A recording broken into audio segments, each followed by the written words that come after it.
အမေကိုတတ်တော့မယ်လူတစ်ယောက်ကဖះနဲ့တွေ့ပြီးရဟန်းတစ်ပါးဖြစ်လာတယ်။ဒီဇာတ်လမ်းကအောင်ကျင်း၈ပါးရဲ့အပိုင်းလေးအင်ကိုလီမာလာအကြောင်းဖြစ်ပါတယ်။အင်ကိုလီမာလာကဝေးတဲ့လူစိုးမဟုတ်ဘူး။သူ့နာမည်ကအဟိတကလို့ခေါ်တယ်။အဓိပ္ပာယ်ကအန်ရမပြုတ်သူဆိုတဲ့အဓိပ္ပာယ်။သူကညံကောင်းတယ်၊တည်မှုအားကောင်းတယ်။ဆရာကိုလည်းလေးစားတတ်တဲ့တပည့်ကောင်းတစ်ယောက်။ဒါပေမဲ့ပြဿနာကသူ့ကိုဆရာအချစ်တယ်အလေးပေးတယ်ဆိုတော့မနာလိုတဲ့သူတွေရှိလာတယ်။သူ့ကိုမနာလိုတဲ့တခြားတပည့်တွေကဆရာစိတ်ထဲမှာအထင်မှားသွားအောင်လုပ်တယ်။ဒီကောင်ကဆရာထပ်ပို့တော်တယ်။ဆရာမိမကသူ့ကိုဆိုဦးစားပေးတယ်ဆိုပြီးတွေးထိုးစကားတွေပြောကြတယ်။နောက်ဆုံးမှာဆရာယုံသွားတယ်။ဒါပေမဲ့လူစိတ်ကဘယ်တော့ကြောက်ဖို့ကောင်းလဲဆိုရင်ဆရာကမင်းငါ့ကိုလူလက်ချောင်းတစ်ထောင်ယူလာပြီးမှမင်းကိုနောက်ဆုံးပညာသင်ပေးမယ်လို့ပြောလိုက်တယ်။ဒီစကားကလူတစ်ယောက်ကိုလူတသမားဖြစ်အောင်ပြောင်းလဲစေခဲ့တဲ့အစပဲ။သူကအဟိတကမဟုတ်တော့နာမည်ပြောင်းသွားပြီသူ့နာမည်ကအင်ကိုလီမာလာ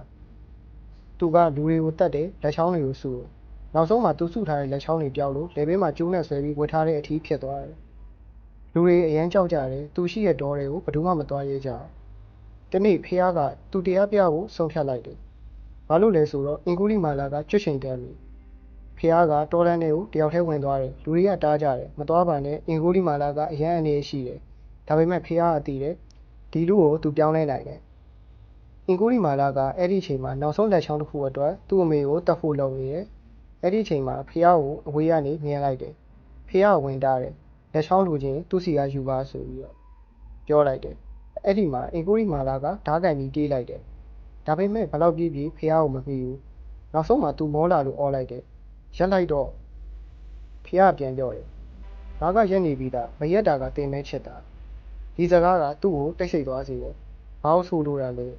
ဖះပြောတယ်ငါဖះရှင်ကမကောင်းမှုတွေကိုရက်ထားပြီးသားတင်ကတော့မရက်သေးဘူးအဲ့ဒီအချိန်မှာအင်ကိုလီမာလာရဲ့စိတ်ထဲမှာတခုခုခံစားလိုက်ရတယ်ပထမဆုံးအချိန်ကြီးနဲ့ပိုးဘွားကိုနောင်တရပါတယ်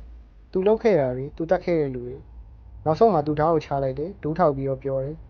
ကျွန်တော်မှားသွားပါတယ်ကျွန်တော်ကိုကျွန်တော်ပြောင်းလဲခြင်းသေးတယ်အချိန်မီသေးလားအဲ့ဒီနေ့ကစပြီးလူသက်သမားတယောက်ရဟန်းတစ်ပါးဖြစ်ဖို့လမ်းစတင်ခဲ့တယ်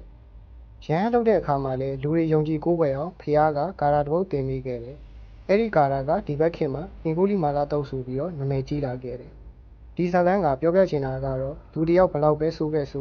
ပြောင်းလဲနိုင်တဲ့အချိန်တစ်ခုဆိုတာအများကြီးရှိတယ်အကြီးမားဆုံးအောင်နိုင်ခြင်းဆိုတာလူတစ်ယောက်ကိုယ့်ရဲ့စိတ်ကိုပြောင်းလဲနိုင်ခဲ့တဲ့အချိန်ပဲဖြစ်ပါတယ်ဒီလိုစိတ်ဝင်စားဖွယ်ကောင်းတဲ့အကြောင်းအရာတွေကိုအနည်းငယ်ကြည့်ရင်တော့ကျွန်တော်ရဲ့ channel လေးကို like subscribe follow လုပ်ခဲ့ဖို့မမိပါနဲ့ဦးခင်ဗျာပြီးတော့ဗုဒ္ဓအကြောင်းမှမဟုတ်ဘဲနဲ့တခြားစိတ်ဝင်စားဖို့ကောင်းတဲ့အကြောင်းအရာတွေသိချင်တာရှိရင်လည်း comment မှာရေးခဲ့ပေးပါနော်ကျွန်တော်အချိန်နဲ့တပြေးညီတင်ဆက်ပေးတော့ပါမယ်နောက်နေ့တွေမှာလည်းအောင်ကြီး၈ပါးရဲ့အပိုင်း9ကိုတင်သွားပြီးမှဖြစ်လို့စောင့်ကြည့်ပေးပါဦးခင်ဗျ